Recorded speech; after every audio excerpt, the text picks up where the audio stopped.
Hey friends, it's Gloria and welcome back to another video. Welcome to Bookmas video number 1. If you don't know, Bookmas was started by Haley and Bookland, but it's a take on Vlogmas, which originally is when content creators on YouTube would create a video every single day in the month of December, calling it vlogging, Christmas, combined Vlogmas, etc. Bookmas is a take on that, creating book videos every single day for the month of December. I had every intention to try to do that, but given my schedule and just life, that's not gonna happen. But I can commit and challenge myself to at least 12 videos in the month of December. I think I can do it. We'll see if there'll be some days in a row, some days skipped in between. Who knows? We'll all be surprised when the videos will go out and what they will be about. I have some ideas though. In today's video, however, I'm sitting by my Christmas tree and I am going to be talking about my winter TBR or pile of possibilities. I will definitely have a video either at the end of December or beginning of January talking about how I've changed as a reader, what I've learned about myself this year, things I like and don't like. And one of the things that solidified for me this year is that I am a seasonal reader. For whatever reason, when I'm mood reading, I'm dictated by the weather outside, by the season we're in, by the time of year. And I know that technically it's not winter officially until December 21st where I live here in Portland, Oregon. December already feels like winter to me. For many, it's like the holiday time. I don't really care about like holiday books per se, but I care about wintry, cold reads, atmospheric reads. Books where winter maybe plays a role or at least feels like the right time of year to read them would be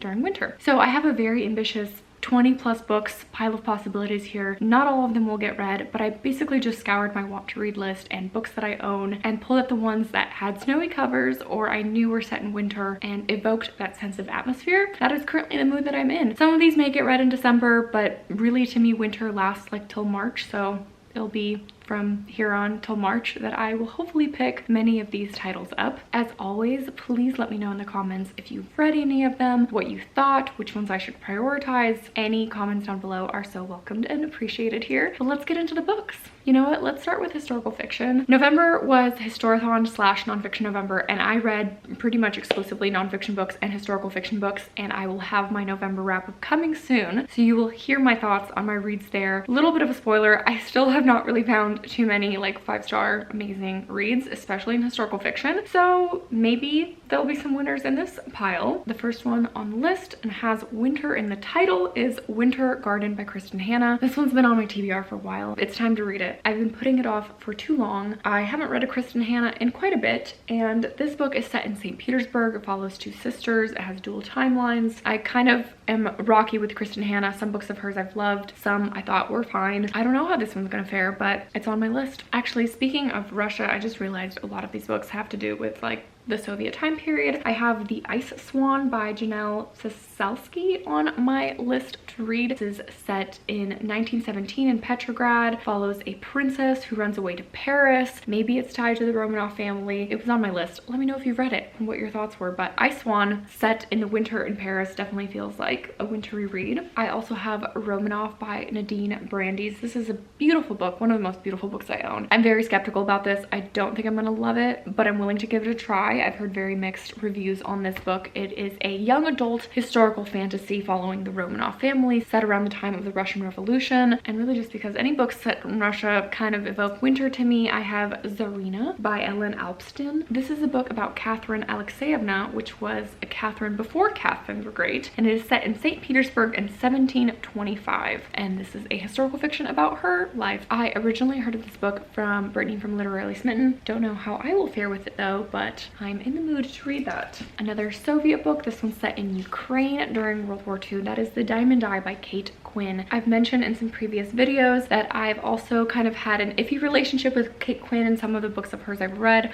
I'm very curious how this one fares. This is about a female sniper in Ukraine during the war, and a lot of people have loved it. It was longlisted for the Goodreads Choice Awards in historical fiction this year. Another one that was on my winter TBR last year, but I didn't get a chance to read it, is The Arctic Fury by Greer McAllister. This is a book following an Arctic expedition set in the 1850s. This one is very high on my priority list. I really hope I love it. I've heard fantastic things. A new release for me that I just picked up from the library yesterday is Marmee, a novel of Little Women by Sarah Miller. Now, I read Little Women last year in December and it made its way to the top of my favorite fiction reads and a favorite classic of mine. And this is a story of Marmee, who is the mother figure in that book, and this is a historical fiction nonfiction about her life. I don't know if it's any good. I haven't seen any reviews for it. If I'm craving some Little Women vibes, maybe I will pick this one up, and it has a very snowy, cozy cover. This next book I have owned for years and years and years, and I've never read it, and it's such a short little book that I really should read it this year. That is The True Story of Hansel and Gretel, a novel of war and survival by Louis Murphy. This is a book following two children in Nazi-occupied Poland, and they are wandering around the woods. It's been on my list so long to read.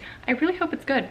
I don't know. Now, this next book I mentioned in a previous book haul, and so many of you absolutely loved it, raved about it, loved this author, and I was very skeptical of the book, but you guys really made me want to read it and definitely keep it around, and that was To the Bright Edge of the World by Ewan Ivey, and I also checked out Snow Child by the same author. Both of these are very wintry. This one follows a couple that live in the woods that don't have a child, and I think they build one out of a snowman and then a real child pops out of the woods. I don't know, it's like magical realism, but everyone loves this. And this one is set in 1885 in Alaska in the winter. I really hope to try this author out and hopefully fall in love with the author and the storytelling as so many of you guys did. So hopefully one of these two will get read. Next, let me mention some contemporary books. This one came on my radar, I believe, from Books and Lala's channel, and that is Five Little Indians by Michelle Good. This feels like a very wintry cover to me. All I know is that this book is set in Canada, and it follows a couple of children after they run away from a residential school. This book clearly has won some awards. It is very beloved, so I'm hoping to pick that one up. Another middle grade contemporary book that I heard about from Chantel Reads All Day is Alone by Megan Freeman. I literally know nothing about it except for this cover feels like winter to me, so hoping to throw in a middle grade in my winter reading. My next little category of books are mystery thrillers. It also feels like the right time of year to just read like a cozy kind of maybe spooky or mysterious book. The first one is Midwives by Chris Bajalian. Maybe I'm saying that wrong. This follows a midwife, and the setting is an icy wintry night in an isolated house. The woman takes desperate measures to save a baby's life, and then she is suspected of killing the mother. Something along those lines. Sounds mysterious. I don't know if it's any good. Apparently it was in Oprah's book club, so I will try this one out. One of my absolute favorite covers in a book is Disappearing Earth by Julia Phillips. This screams winter to me. Isolated, little shadows, the gradient of purple and blues. This is like a post-apocalyptic maybe book set in Alaska following some girls that disappear. I don't know too many details, but I know that I want to read it. Next, I have The Line Between by Tosca Lee, a recommendation also from Chantel Reads All Day. This one is apparently about a young woman that escapes a cult. Again, the cover just felt very wintry, snowy to me, so I hope to try that one. And then this author I've really been meaning to try, but I do not think that I'm going to love her books, but I just want to try one just to see. And fingers crossed that I'm going to pick this one up in this month, in December, because of Buzzwordathon, to read a book with a number in the title. That is One by One by Ruth Ware, a very snowy, wintry cover. I don't know if I'm gonna get along with Ruth Ware. My suspicion is that I won't, but I'm gonna give this one a try. And then my last category of books is nonfiction. I read some pretty good nonfiction in November, but I read nonfiction all throughout the year, and I'm still in the mood. These ones just felt very wintry to me, or like winter would be the perfect time of year to read them. Starting off with Wintering, The Power of Rest and Retreat in Difficult Times by Catherine May. Personally, I'm not going through a very difficult time, but I've heard that this book is beautiful to read. I believe a Book Olive mentioned it, and Kate Howe, maybe one of her favorite reads, thinking that winter would be a great time to pick this one up. Now, this next one I've mentioned too often, so I'm almost embarrassed to still have it on a TBR, but I'm hoping that December will be the month that I read it, if not January. That is Into Thin Air by Jon Krakauer. I didn't get to it in November for Nonfiction November, but Jon Krakauer is a must read.